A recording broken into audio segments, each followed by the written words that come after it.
Welcome to A Bevy of Bloods, a fan podcast of the Sydney Swans Football Club. My name's Noddy and I'm joined by Steve-O. G'day Steve-O, how you going? Yeah, thanks, Nod. Good. How you doing? Good, thanks mate. This is our second episode and we are going to be looking at the preseason of 2021. Specifically, we're going to do a quick review of the games we played. We're going to talk about the rule changes. We're going to look at our best team leading into round one. We're going to do a quick match preview. We're going to do our round one tips, and we're going to finish up with a quick fantasy discussion update on the A Bevy of Bloods team. So that's the agenda for today. So we may as well get stuck into it. So Steve-O, what did you make of the preseason games that we played? The preseason. I think there was some good signs coming out of the preseason. I mean, we had two games. The first one was, both were against the Giants actually, against GWS. So the first one was a 6-quarter scratch match style thing organised between the clubs. The first 4 quarters we were able to see on a live internet stream. The second or the final 2 quarters, there's 6, but periods, the 5th and 6th period were not shown to the stream, so the clubs just kept that to themselves. And then the second game was the official AFL preseason fixture, which was again, Sydney Giants, 4 quarters, 26 player squads, and I guess that was the real lead into the season. So just those 2 matches. So who do we like the look of across those 2 games? If I had to pick a absolute favourite, Campbell. Braden Campbell really excited me, especially in the second of those 2 games. He did some stuff which made me think this guy has got talent, and I'm really glad we got him. There was a point in the second of the preseason games where he gets the ball on half back. There's a contest and Kennedy knocks it out to him. I think a handball or something, and he gets it hard on the boundary line at half back. In half a second, he assesses the situation. He doesn't just launch it down the line. I mean, you can't see on TV if he had something down the line or not, but he doesn't just launch it down the line. He sees inside that he's got Wicks in a tiny little pocket of space with a fairly hot-on-him opponent, and he plops the kick exactly where it needs to come. Wicks gets it, kicks across the ground, Goulden hits up a forward, and it's a goal. And that, for me, was just exciting because it was a real sign of the future. And I think I've watched it like 10 times. The play. Yeah, I mean, you mentioned Goulden there. I think that for me, Goulden across both matches, and obviously we need to note that the first match was a bit of a dour affair in the wet, and it ended up being a 54-point all draw, and there weren't too many memorable moments in it.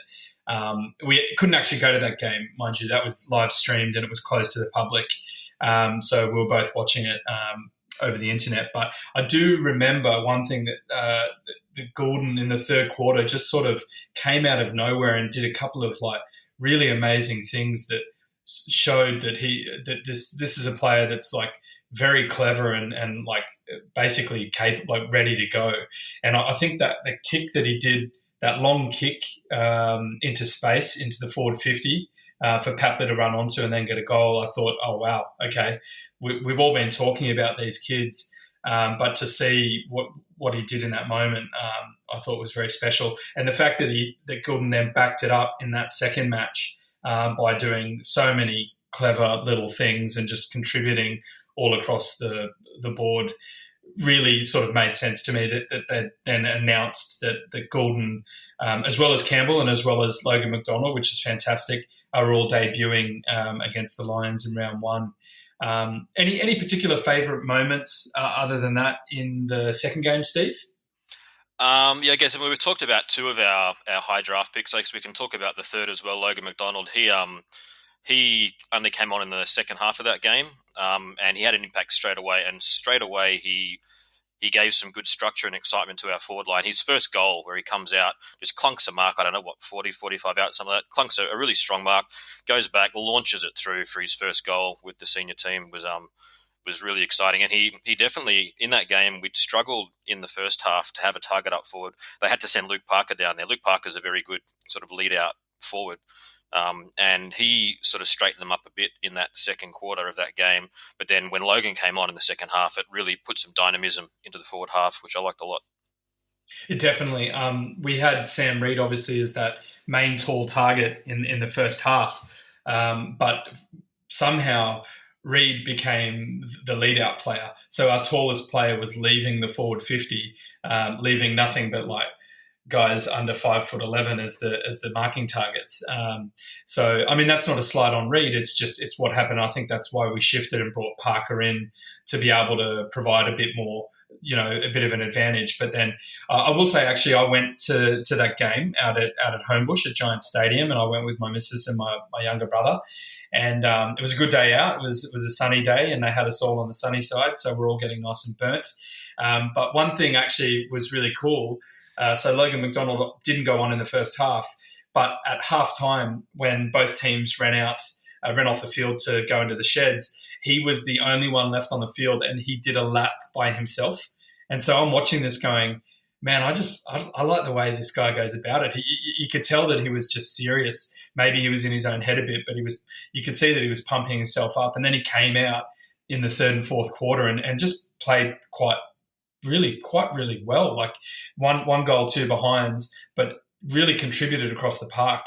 And as you said, just gave us such better shape. And so, based on that performance, and boy, can he kick it, can't he? He cleared the goals by easy 10 plus meters, sometimes 15. But I think that run up of his, I think young kids are going to be mimicking that for years to come. Touch wood, but great signs for the future, wasn't it? Although we lost, I guess we could talk about the game itself and some of the stats. Do you have any stats from the game, Steve-O? Some of the key ones. I mean, I looked through the stats. I tend to look at the stats after the game because then I get more of a clear picture because they sort of ebb and flow throughout the course of a match. So if you look at the overall, or look at like quarter by quarter. So in the first quarter, okay, we're getting done like 10-0 on this number, and then you look at it. But then in terms of after the game's finished, I find it interesting to look at the overall breakdown. A lot of the stats categories are pretty even, really. But the ones where there were big discrepancies, we've got inside 50s. Swans had 66 inside 50s to 51 by the Giants. There's various ways to interpret inside 50s. I mean, often it's because of repeat entries, because of shallow entries. There's various reasons why you might have discrepancies in that number, but it's opportunities going forward. Efficiency inside 50, though, was the killer. Their efficiency inside 50 was 55%. Ours was 41%. Which is massive. The free kick Not count, great. we got on the wrong end of the free kick count, so 31-19. But then again, that can come and go. It's hard to know what causes. Steve, I'm having flashbacks to the 2016 grand final with a lopsided free kick count. Let's not go there. Yeah, I'll put it in my list of things to not bring up. the 2016 free kick count. Ongoing grievances. Yeah, right. I've got a letter drafted waiting to send every day off to the AFL, like a proper rant about how we were done over by the VFL mafia. But anyway. They get a daily email from Nod. So the free kicks we won't talk about. The hit-outs, we won the hit-outs 38-24. We won the clearances 39-29. Centre clearances, we broke even, but significantly, we got smashed in the centre clearance in the first quarter of the game.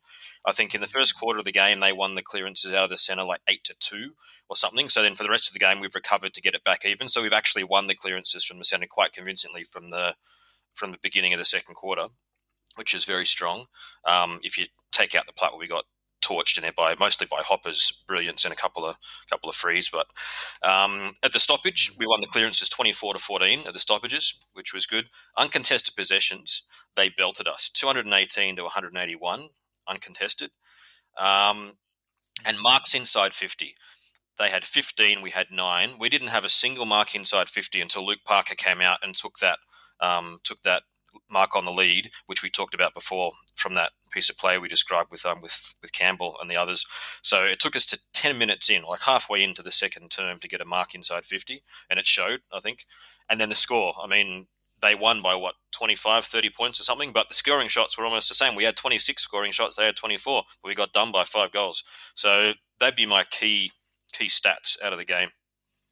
Yeah, too right. We've kicked 14 behinds. 12 goals, 14 behinds. They kicked 18 goals, 6 behinds. So, as you're saying, even though we got smashed in that first quarter, basically by Hopper, if we look at the score, the goals scored each quarter, basically the Giants scored six goals to our 3 in the first quarter. Then they scored 6 to our 4 in the second quarter. They scored 1 to our 5 or almost 6 in the third quarter. That was a truly dominant quarter by us in the third. And then that last quarter where almost everyone sort of just closed up shop, the Giants scored 5 to our none, or almost 1. So it wasn't a truly dire performance. There were certainly serious signs of good things to come. I will just shout out a couple of individual stats, and this will tie into our best team leading into this week. Chad Warner, I think he had a ripper. He was basically playing for a spot to make his way into the team, and I just thought he had some real hard goes at it. And some of these individual categories here, we've got inside 50. Warner was our top contributor, getting it inside 56 times. Now, again, obviously, you mentioned our efficiency or lack of efficiency once we're in there, but that's not necessarily on the guy who's getting it in there. That's once it's in there and then how we use it. But Warner also had 1 goal assist. He had 4 clearances, and what else he had? 1 centre clearance. And I think he was up there for tackles as well. He was a bit of a tackle beast. So Warner's game alone, I think, really stood out. And I hope it gives the coaches something to think about. But at the same time, a player like Sam Wicks also had a pretty good game as well. So perhaps we just park that for the moment, because that ties into our best 22 conversation, or sorry, best team, best 26, 23rd man. There's been developments. That's a good segue into rule changes. So we've had a few rule changes since the end of last year, coming into this year. So let's take a couple of minutes here to talk through these, Stevo. I'll just list them quickly first, and then we'll get into discussing them, I guess. The one that's had the most attention is this stand the mark rule, where a player on the mark can't move in any direction once they've been told to stand, and if you do, it's a 50-metre penalty. So that's one of them. The second one is that the player on the mark for a kick-in has been brought back an additional 5 metres, so it's now 15 metres, I think. Is that right? Is it 15 metres? Yeah, it's 15 now, yeah. Yeah, so, and that's 15 from the top of the goal square. So the goal square is, 10? So it's 25 metres, I guess, from the goal line, effectively. Yeah. I think the goal square is 10 or 9 or something. But, yeah, so that's a change. And then the interchange has been brought down to 75 rotations for the whole game. That's it. Once your 75th rotation is done, even if it happens halfway through the fourth quarter, you can't rotate players anymore after that. And then I guess the final one that has just come up overnight is the 23rd man, so-called. So it began its life as this idea of a concussion sub. It's now a medical sub. So any injured player that has a doctor's sign-off can be subbed out of the game at any point for an emergency player who will be named at the beginning of the match. I think 60 minutes before the match, that emergency sub is going to get named, and they'll come on. And that's the interesting thing here, though, is if it's a concussed player, they are subject to the 12-day exclusion from playing. But if it's any other injury, they are not subject to that. They can play the next week if they're fit. Right. So I was reading it as only concussed players can be replaced by the 23rd man. Are you saying it's any injured player? That's right, yeah. And any, I was surprised when I read it myself. It's any injury that the club doctor is willing to sign off on that they consider at that moment is of sufficient severity that it would be worth probably a 12-day or more layoff. So equivalent to the time off you have to have for concussion, which is compulsory now from this year. You have to be off for 12 days after a concussion, like a concussion diagnosed during a game. But the medically removed player does not have to wait 12 days to play if they get fit quicker. Wow, okay. There's some layers in that. I remember we were talking previously, is 12 days even enough to deal with, how, the actual effects of or side effects of a concussion. But that aside, standing the mark, I think everyone was freaking out about it. We're watching it play, and it's actually opening up the game, so I think it's a good thing, right? Yep, tick on that one. I like the rule. Yeah, kick-in location, that's giving the players more of a run-up to basically get the ball. If you've got someone like Dawson or even Campbell who took a kick-in, I think you mentioned, absolutely bombing it on their beautiful left legs, their left pegs, basically to the wing, then that you're removing, you're exiting your defensive 50 and you're making it look sort of a 50-50 contest. So again, I think it's going to be a good thing for the game. It's going to, get yourself out of defensive mode and then give yourself a chance at going into attack. So that's going to be good for the game. The interchange, the reduction of rotations, that's going to be tough, right? Yeah, I think what this one does more than anything, I mean, it's all part of the AFL's determination to speed up the game and to create a certain visual appeal for the game, I guess. They want players fatigued so that they can't flood space and work zones and that sort of thing with the same effectiveness because they're just tired. And it's hard to do. It's hard to run back when you're tired. But I think what we're going to see, this is just my thoughts on it before having seen it in practice, but I think what we might see is a gradual shift, and we've already had a massive shift in the last 20 years about the types of players who can play anyway because of the physical demands of the game now. And the types of body types that you need. And I think this is going to continue to push it further in that direction, that you're going to need guys who can run. And that changes straight away who can play footy at the top level. Yeah, that puts a little bit of extra pressure on Lewis Taylor, doesn't it? Yeah, exactly. He's a good example. He's a perfect example of the type of player who might not be a massive ground covering player, but he's a very smart footballer. But if he can only play a certain number of minutes per week, and because there's less changes on the bench, you need more minutes out of a guy, then players like these sort of guys can get squeezed out. Which is a shame because he honestly is probably one of our smartest footy players. But anyway, I guess that's a nice segue to move over into our best 22 or 26 for this upcoming game. So, Steve-O, why don't I think we've had a bit of a rolling discussion about who we think that is based on these two games in the preseason. So why don't you read out the team that we basically landed on, and we'll talk about who was unlucky, and then maybe a few moments in the game we missed out on, and we'll take it from there and then lead into the match preview after that. Yeah, this is an interesting thing to do actually, because before we came up with our combined 22, we came up with two separate teams, and we actually had all the same players in the team, which which you wouldn't expect, I guess. But I guess it shows that there's a lot of guys who are very clearly strong in the team, and then a bunch of other guys on the fringes.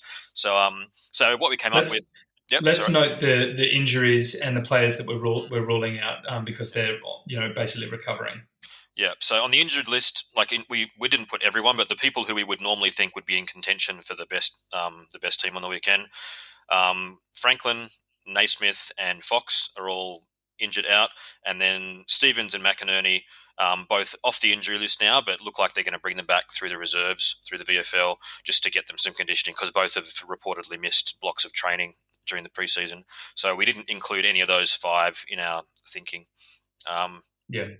So that left us with, from the back line, we've got Rampy, Melican, Lloyd, and then Dawson, McCartan, Campbell in the back line. Yep. In the centres, starting ruck, we've got Tom Hickey in for his first game for the club. And then Kennedy, Mills, Florent, Parker, and Blakey across the centre. So Florent and Blakey on the wings. Coming into the forwards, we've got Heaney, Reid, Hayward, and then full forward line, Papley, McDonald, Goulden. And then we've got on the bench, Hewitt, Rowbottom, Wicks, and Cunningham is our 22. And then I guess we've also got emergencies because we have this new 23rd player rule, so it's relevant to think about who that could be, because that 23rd player has to come from your four listed emergencies, and they get confirmed 60 minutes before the game. So one of these four players will be that 23rd. So Warner, Bell, Sinclair, and Ling rounds out the 26. Yeah, so obviously, as we spoke about before, as I mentioned before, so both Wicks and Warner had very good games, and you could actually argue that they had better games than Hayward. But we've spoken about this a lot, and you seem to think that Hayward other than the fact that he actually had the most time on ground. He spent 90% of time on ground in that second game. But also when he's been fit since we drafted him with Ollie Florent that year, what year was that, 16, 17? One of those years. He has basically played every game that he's been fit for, except for last year. I think he was injured a bit, and I'm not sure if that was the same year that he got his jaw broken, but he has had a few injuries, which has kept him out. But basically, when he's been fit, he's been basically a lock in the team because he adds that sort of forward 50 pressure. And you're saying that he's a bit of a lead-out player these days, or seem to be. I think he's one of those guys who can play various roles, and that's what I guess that's probably one of the strengths that he brings to the team, is that he's not just a traditional coming forward, nor is he just a third tall type player, nor is he a high half forward. He can do all of those things, so you can sort of use him however you happen to need him on the day. So if you saw in the preseason game we just had, he was playing that lead-up role quite a bit, and he does. He often meets the ball when he's back to goal, whereas someone like a Wicks or a Warner is more of that ground level, win the hard ball, lay the tackle, and then shark the goal or put someone in for a goal assist type person going forward. And that's a role that they both play very, very well. But I guess Hayward is also able to play other roles within the forward structure. I think last year he played, 16 out of 17 games or something? Yeah, like you said, he doesn't miss much. Which makes me think that he's fairly well settled in the team, and he'd have to have a pretty shocking run of form to get dropped. Was it the previous year that I'm thinking that he had a bit of injury? Yeah. 2019. Yeah, he had a shocker. He missed a lot of footy. Yeah, he broke his jaw and something. When he is fit, like he can contribute about 20 goals a year. So although he missed the 2 goals he went for on the weekend, at least he's having a crack. And so why did we go Wicks over Warner? And obviously Warner was extremely unlucky to not make that best 22 in our version of the team. But why is it that we've gone with with Wicks over Warner in this instance? Yeah, like you said, it's a tough call. I mean, both of them did everything they possibly could in that preseason to say, look, this is who I am, pick me, I belong in this team. And they both played with confidence and they played with purpose and they did really, really good things. And I just think it's going to be an unlucky thing that it's going to come down to, we've got 23 really strong contenders for the 22, and someone's not going to play. And in terms of picking Wicks, at least in my mind, we talked about this quite a bit. My main argument for Wicks was that he's like a genuine sort of forward half player, and he's a sort of player that doesn't need too much of the footy to have an impact, and he has a very, very good impact when he doesn't have the ball. And you can't see this always on the TV again, like with a lot of stuff with our sport, but he seems to put a lot of pressure in that forward. I think he had 8 or 9 or something tackles in that practice match, and that's probably mostly in the forward half. So he's laying, close to 10 tackles in the forward half, plus getting 15 touches and putting a lot of players into some good scoring positions by his build-up play. So that for me was what got Wicks over the line. He scored 109 AFL fantasy points. I'll just throw in there, which is amazing. I know it's a preseason game, but it was a good effort. I mean, that's not why we picked him, but. So are we going to say that Warner is the 23rd man, or do you think we're better off picking someone a bit more versatile? I'll be interested to see. I honestly have no idea how coaches are going to use this. I would say that out of the 4 emergencies we listed, Warner is my next pick in the team, but I guess it's also going to depend on what risks coaches are willing to play or to take, because it's such a tough thing, because you've got one player to potentially replace any player on the field. So, what if you lose a key position player? What if you lose a midfielder? What if you lose like a more outside runner, like a wingman? What if you lose a big ruckman? It's really hard. I don't know. I mean, yeah, I'd probably say Warner just because he can play midfield, he can play forward. You could probably then shuffle your other players around a bit. Sinclair is probably too one-dimensional. Like he's a tall ruck forward. He can't really replace many players on that field. Potentially, other than he could be a bit of a swingman, but yeah, he's not. It's not like he'd be able to step in and get a pull the ball out from a set of bounce or whatever. But like, yeah. So I mean, look, Warner would probably he'd probably throw himself up in the ruck if he had to. He's such a he throws himself so hard in the contest. He really is. He is a pleasure to watch, really. But I think probably I just want to have a quick chat about Gould. So Gould had a bit of a run in the first match. I think he came on second quarter, but had a bit of a run throughout third and fourth quarters, but wasn't selected in the 26 for the second game. Now, we've spoken at length about this topic, and we think it's just purely unfortunate that the Sydney Swans have quite solid depth in the defence line. And that's probably the thing that's keeping him out. If it were almost any other AFL club, he may have played 15 games by now. But, you know, did you happen to see him do anything of note during that first game? It was a bit blurry, and it was in the wet, obviously. And there's like 5 players that have blonde hair. So it's a bit hard to tell who's who at times. But it's making us sound terribly old there, Steve-O. Got to get the glasses on.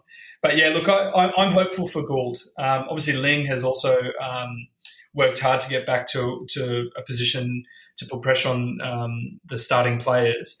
But I am also optimistic that Gould can have a chance this year because, I think he was captain of South Australia twice.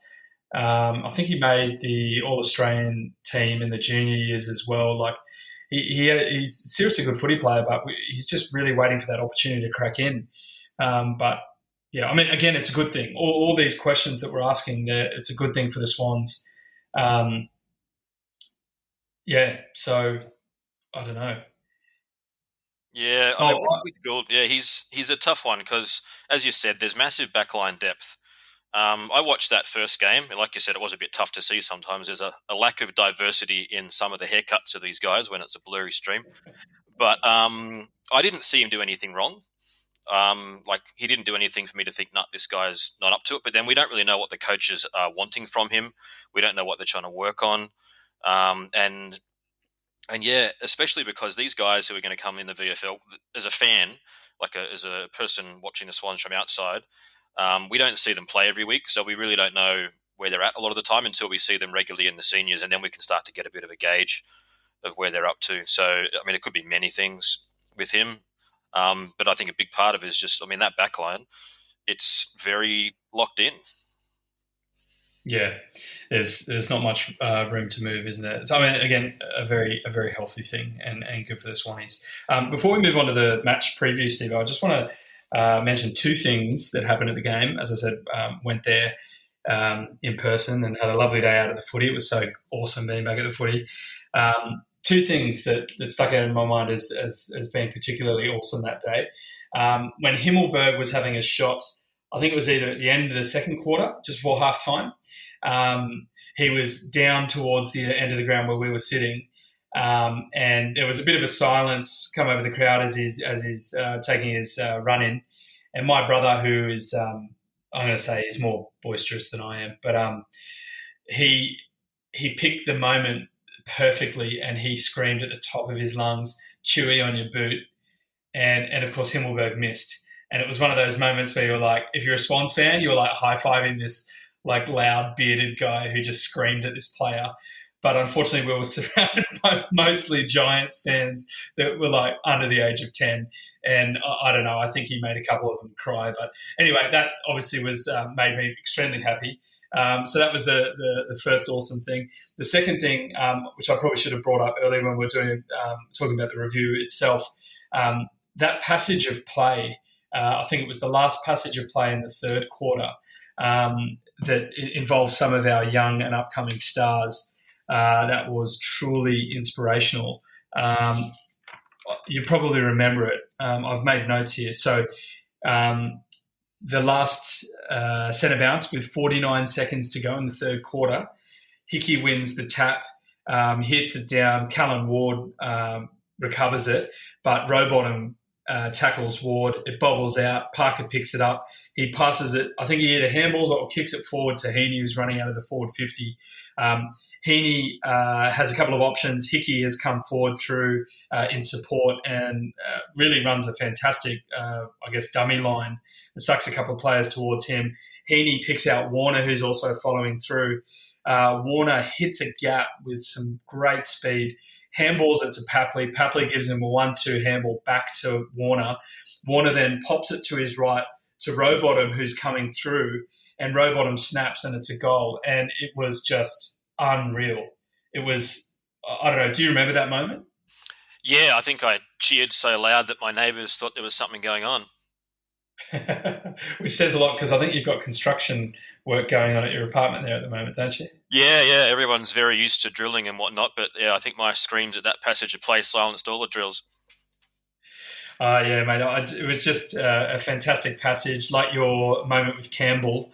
I particularly enjoyed this little interplay between, Rowbottom, Heaney, Papley and Warner. And again, it's just a window to the future and how bright things are going to be for our beloved Swannies. But we may as well crack on to the match preview. So basically, round one, season 2021, our first game is an away game. It's against the Brisbane Lions up at the Gabba. First bounce is 7:45 p.m. Local Brisbane time. Obviously the Lions are coming off 2 fantastic seasons. They're probably a flag favourite. It's going to be a very tough day at the office, but we're obviously coming up against Joe Danaher, who has said no to Sydney twice by now. Bit of a shame that we couldn't get him, Big Joe. But other than that, I mean, the Lions are absolutely stacked with talent. Harris Andrews in the back line, All-Australian. Daniel Rich, who's got one of these like radar left boots. Zach Bailey is an up-and-comer.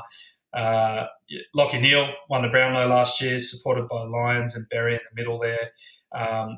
Very unfortunate for Cam Rayner, obviously, to do his ACL. Just quick shout out now to Chris from the Swans group, who I play fantasy with. He has picked Cam Rayner every single year since he was taken at number 1 in his draft year, and unfortunately he's just been building and hadn't really delivered for Chris. I had picked Rayner this year, thinking it was his breakout year, and of course he goes down. But Chris tells me he's going to keep Rayner in his team anyway, and just keep getting a donut every week. So that's loyalty and passion for you. Oscar McInerney, I think, is a fantastic ruck. He's coming to his own. Dane Zorko, McCluggage, as I mentioned, Danaher, Hipwood, Charlie Cameron. They are completely stacked all across the ground. So it's going to be a pretty tough day at the office. But what do you think? Do we stand half a chance? Oh, look, I'll be realistic and say that I don't expect to go up to Brisbane and beat a side of that calibre on their home deck. But what I'm really looking forward to, because I try and look at this, is because they're still developing a team, the Swans. They're going to be a couple of years until they're really planning to contend. And think of the learning experience. Like first game for Goulden and Campbell and McDonald, it's their first start in AFL footy, all playing together. They had to go up to Brisbane to play in probably one of the most hostile football environments currently in the AFL and take on one of the best teams. I mean, that's just like, it's goosebumps, Imagine what you learn out of that. That's what I'm looking forward to. Yeah, definitely. And if he does get that matchup with Harris Andrews, or maybe it ends up being Ryan Lester or even Birchall, he's coming up against some seriously experienced, up and coming. Like not.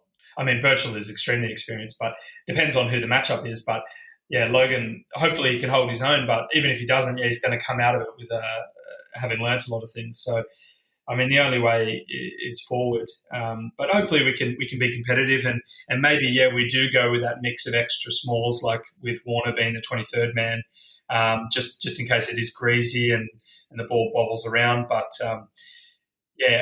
look, I also think it's going to be pretty tough, but hopefully we can make a contest. And, we've got Tommy McCartan, who's just going to go from strength to strength. He's looking basically like the next Heath Grundy, although he can swing forward and kick goals, as we know, but he's starting to look just like a rock in that back line. Obviously, we mentioned in the last episode, Aaliyah going to Port Adelaide. But, the back line, the back six is sort of starting to firm up. and it's really just about whether we can score goals. I think so. Hopefully, someone like Logan McDonald and Goulden there.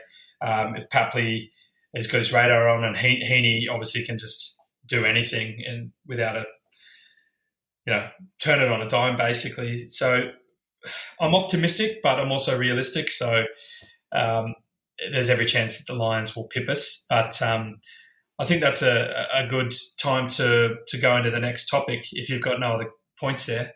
Do I? No, are you gonna? Where are you gonna watch the game? Because I guess you're not going to make it up there to Brisbane, are you? Because I know you go to some of the away games, but you're not going to make it to this one. Yeah, no, yeah. We haven't made any plans. A couple of the boys were like, "Yeah, shall we? Should we try?" We'd obviously made plans at the beginning of last year, so we'd all booked tickets to go to the Adelaide game, and coronavirus struck in, so we had to cancel everything. So I think a bunch of us were a bit ginger because of that experience. So I think we had planned to go to one of the boys' house to watch the game. He's done his back patio, made a bit of a sports hall. So I think that is the plan, unless I've got the plans wrong. But if not, we'll probably just go to a pub somewhere between, somewhere in Sydney. But how about you, mate? Where are you going to watch the game? It's a bit toughy. I mean, I think, like I mentioned last week, I'm up here in Finland, so far away from the Gabba with our footy team. So in Turku, where I'm living, we've got a footy team, the Turku Dockers. And currently, I mean, Europe, like Finland and most of Europe, is still doing it pretty tough with the pandemic situation. So there's a lot of restrictions on what we can do. We can't really go out. Like there's no bars or like public places we can go. You can only have 6 people at a gathering, so we can't even go around to someone's house and watch the game on the telly at someone's house, like on the stream. So what we plan to do with our footy team, with the Dockers, we're going to set up on the laptop, like on the Zoom or on Microsoft Teams or Google Meets or whichever one we do. And we're going to have people watching the game, and then we're going to sort of have like a live chat during the game. So we're kind of chatting to each other while we're watching the game is the plan. It's going to be interesting because in the team we've got two Lions supporters, plus our founding coach was also a Lions supporter. So in spirit, he's still there, even though he's now living back in Australia. We got the Lions, and then me and another one. We've got one other Swans fan besides me who's from Australia, and then a third Swans fan who I would like to say I created. A good mate of mine. He's actually a Brazilian fella. He's possibly the first Brazilian to ever play Australian football in Finland, but we'll check that. That's one hell of a stat. Yeah, we've had a Colombian and I think a Peruvian, but I'm pretty sure he's our first Brazilian. So anyway, so we're good mates, and I said, right, you're going to be a Swans fan, and so I got him a jersey and said, this is you, and so now he wears it to practice. It's awesome. So we're going to have a bit of an intra-club rivalry over the Lions and the Swans. Awesome. That sounds awesome, mate. And I love that you're just enlisting total randoms from all over the globe into the Red and White Army, mate. Well done. It's not enlistment. It's what is it? It's coerciveness. It's forced recruitment, I would call it. Oh, look, I think Tom Harley would be happy, mate. He might even send a badge your way. No, that's awesome, mate. We're obviously looking forward to it. It's going to be a great day to watch the footy again for the first game of the proper season. But I think we should talk about the rest of the round. You and I, we're going to do a bit of a tipping competition. So we're going to pick our tips, and hopefully by the end of the year, we're going to know who was more accurate. Which is ironic because I can talk to you about who you think might win. But so why don't you start by reading out the first game, and then I'll read out the second, and then we can both pick our teams from there. Okay. First up, Thursday, first game of the 2021 season, Richmond versus Carlton. Who have you got? Oh, look, it's got to be the Tigers, surely. Surely. Is it not predetermined that they win another flag? I just have to double check. I'm not sure. I think they have to make the finals to be allowed to win the flag. So they've got to get enough wins to get to the finals, then they get to win the flag. Right. Because sometimes they look like they don't even try until they get into September, as it were. But I think it's probably good for them because they know they need their 12 or 13 wins. So it's probably good to punch a few out early just so you've got them in the bank so you can have a break in June, July, and then freshen up for September. So Richmond is for me too. I agree, 100% Richmond to win. Yeah, totally. Look, Carlton, they're up and coming, but it's the Tigers, so it's probably going to be a bit of a walk in the park. But we'll see how we go. Zach Williams obviously moved from the Giants to the Blues in the off season, as did Sard. So I think there's a fair amount of justified excitement coming out of the Blue Baggers, but that you obviously don't want to get ahead of yourself, especially when game one is against the what do they say, the 3 of the past 4. I think they keep referring to themselves as some sort of Chicago Bulls type dynasty. But anyway, I got to stop slagging off the Tigers. They're obviously fantastic. All right, game 2. Collingwood versus Bulldogs at the MCG. What do you think? Dogs. Yeah, I'm going to go with the Dogs as well, mate. So that's a WB for both of us. We agree on that. Obviously, bit of a grudge match there with Treloar leaving the Pies, moving over to the Dogs. So it's going to be interesting to see. I think it's going to be a fantastic fantasy match. Both of these teams love to score, so I'm very keen for that one. All right, game 3. You mean they like to bloody kick lots of uncontested marks to each other? Is what you're trying to say? Yeah, just an Oz kick session, mate. Yeah. Basically. Cool, good. I love the Oz kick. I used to coach Oz kick. It's a great thing for the development of the game. It's good to see that they're also displaying it at the professional level. Anyway, Melbourne versus Fremantle. Who do you reckon? This is also in Melbourne. This is a tough one. I'm going to go with the Dockers, just because they're again up and coming, showing some really exciting signs. How about you? Dockers as well, just because I don't trust Melbourne to win, even if they should. I mean, they've got some really good players, but they're just not putting it together. I think they gave it their all in 2018, but I mean, hopeful. They're always hopeful. If not, I guess they can just head off down to the snow again. But game 4, Adelaide versus Cats at Adelaide Oval. Like that, I don't think we even need to discuss that game. We both know who's going to win. No, that's a fait accompli. Geelong Cats will absolutely maul them. Yep. Okay, so that's Geelong for both of us. Game 5. We got Essendon versus the Hawks. And this is at Marvel, is that right? Yeah, I guess so, yep. This is a tricky one because you never know with Clarko. And Essendon obviously lost Joe Danaher, Fantasia, although they had a few acquisitions, Jai Corbell from the Giants, Peter Wright from the Suns. But I don't know. I mean, this is either going to be a really good game or a really crap game. But I think I'm going to go the Bombers just because I think they've got a slightly better midfield unit, although Tom Mitchell's amazing. So how about you, mate? I'm going to go Hawthorn just because I think Essendon is currently in roughly the 3rd decade of a 4-decade rebuild, so they're still a bit way off. All right, the big one, Brisbane versus Sydney. What's going to happen? Mate, Swans all the way. No, really? I think we both. No. There's a proper comp, so I'll be a realist. I think the Brisbane Lions will get up. Yeah, me too. We talked about that. I guess we've gone through it, but yeah, I think so. So we have a tipping comp with the Swans boys, and a big bunch of them basically always tip the team that the Swans are playing, so that if in the event the Swans win, they're happily surprised. They don't mind losing the tipping points so long as the Swans win. So a couple of them hedge their bets that way, and I'm sure they'll do it again this year, kicking off round 1. But game 7, we've got the Kangaroos versus Port Adelaide at Marvel. This is a little bit like the Cats game, isn't it? This is probably going to be a bit of a shellacking. I'm going to go Port there. Yeah, next game, that's a foregone conclusion is what I'm trying to say. Foregone conclusion. Obviously, want to wish Alir all the best this year. I hope he has a fantastic year. But I hope it doesn't come down to the Swans and the Port Power like in a crunch match. But anyway, we'll see how we go. Game 8. Yes.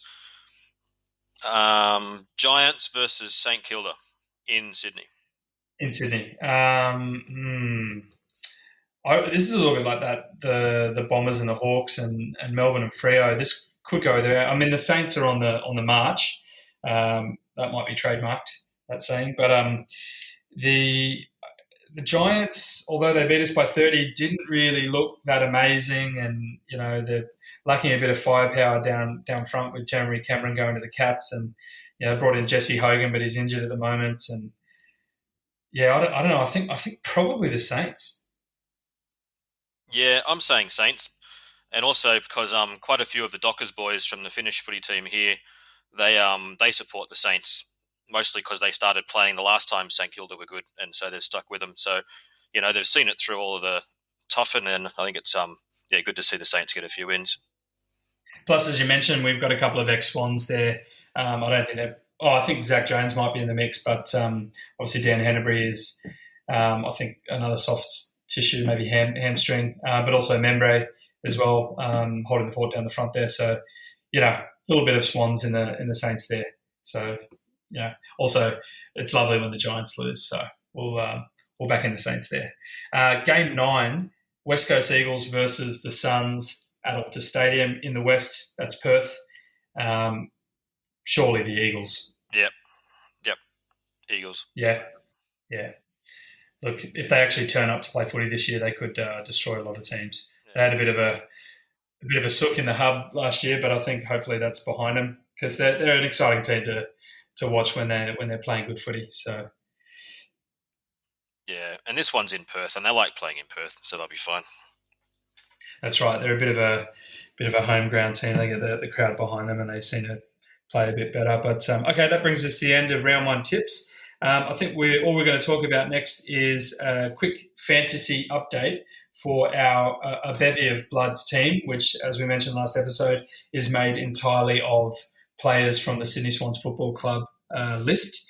I won't go through the current makeup of the team. Instead, what I'll do is just give a quick explanation about fantasy to those who don't know it, and then I think we're going to link our page to one of our sites that we've got going, Steve-O, or social media pages. Yeah, I think what we said we'll do, because I haven't played fantasy for a long time, and you've been playing it a lot, and I guess a lot of our listeners probably aren't familiar with fantasy either. So I might just ask you a few questions to get me back up to speed, and hopefully that helps everyone.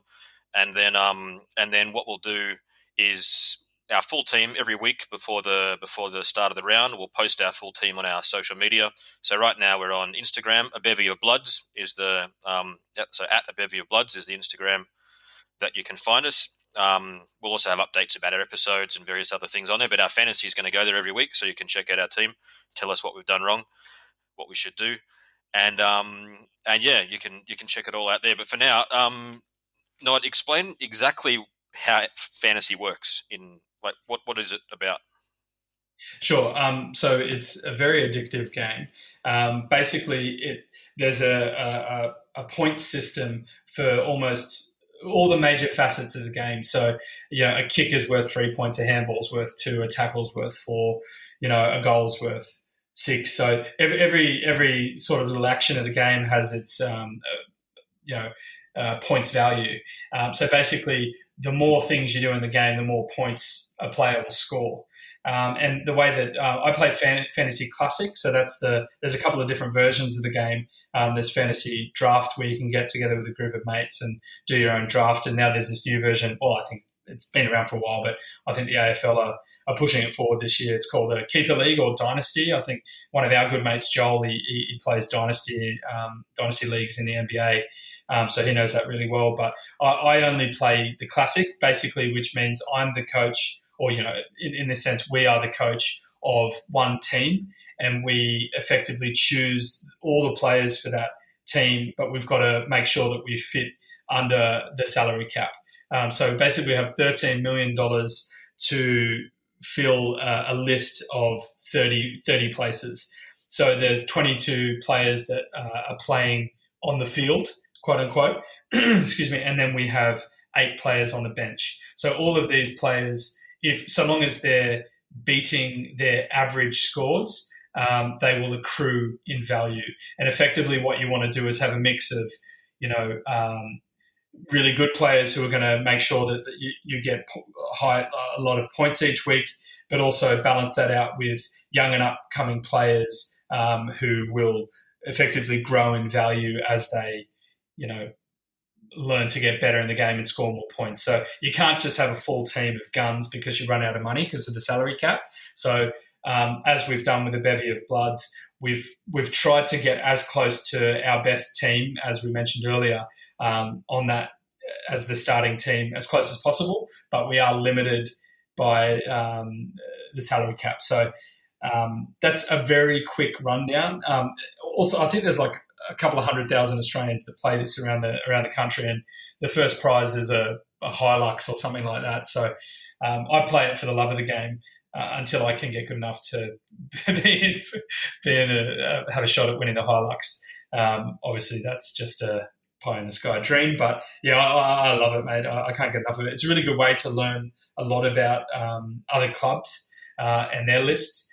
And sometimes I'll be at the game and I'll have a yarn to an away member, away fan, and I don't want to say that I know more than them about their own team, but often it is the case, just because that is the addictive nature of fantasy. Anyway, so that's basically an overview of Fantasy Classic, and as Steve-O said, we'll put it up for everyone to check out, and it's basically just a way to track how well the current Swans players are going over the year. So I hope you get excited about that. Steve-O, do you have anything to add to that? I guess to sum that up then, so it's a game that you pick a squad of players with a salary cap, and then you get points each week based on their stats. Yeah, I mean, that's a fantastic. I mean, that's yeah, like you did. That's summary. Brilliant. Yeah. Yeah. So okay, so you go, mate.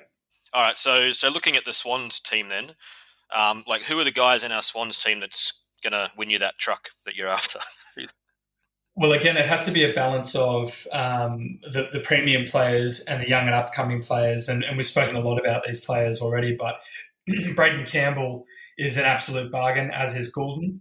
Logan McDonald probably less so because he's that key position player, so is less likely to get as many touches as the other two players. So I know that a lot of other Fantasy Classic coaches have chosen both Campbell and Goulden in their team just for the value that they represent, the fact they're in the team and they're going to be earning points and money straight away. So I think those two guys are going to do very well over the course of the year. Also, Chad Warner, when he cracks into that 22, is going to do very well. He's well priced. But just the stalwarts of the team, Steve-O, like Joey, Josh Kennedy, Luke Parker, even a player like George Hewitt, like Mr. Dependable, they all get regularly high disposals, and so they're very good scorers. So I predict that they'll have another good year. It's just whether or not they stay healthy. That really is the key to doing well in fantasy, is making sure you've got a healthy list. I guess that's also key in the actual game as well, isn't it? Yeah. So that's a bevy of bloods. Fantasy, and we'll link it to the Instagram page. Steve-O, do you have anything to say before we sign off? No, I don't. Just looking forward to some footy on the weekend, seeing how all these young guys go up in Brisbane. Yeah, fantastic. Likewise, mate. So may as well sign off here and say to the listeners, thank you very much for tuning in. Thank you for listening. We appreciate your listening to us on Spotify. We know we're new at this. We're keen to get better. But yeah, thanks for listening. And until next time, I think we'll do a match analysis of the Lions game at some point during the next week. So please look out for that and tune into that. Otherwise, cheer the red and the white, and up the bloods.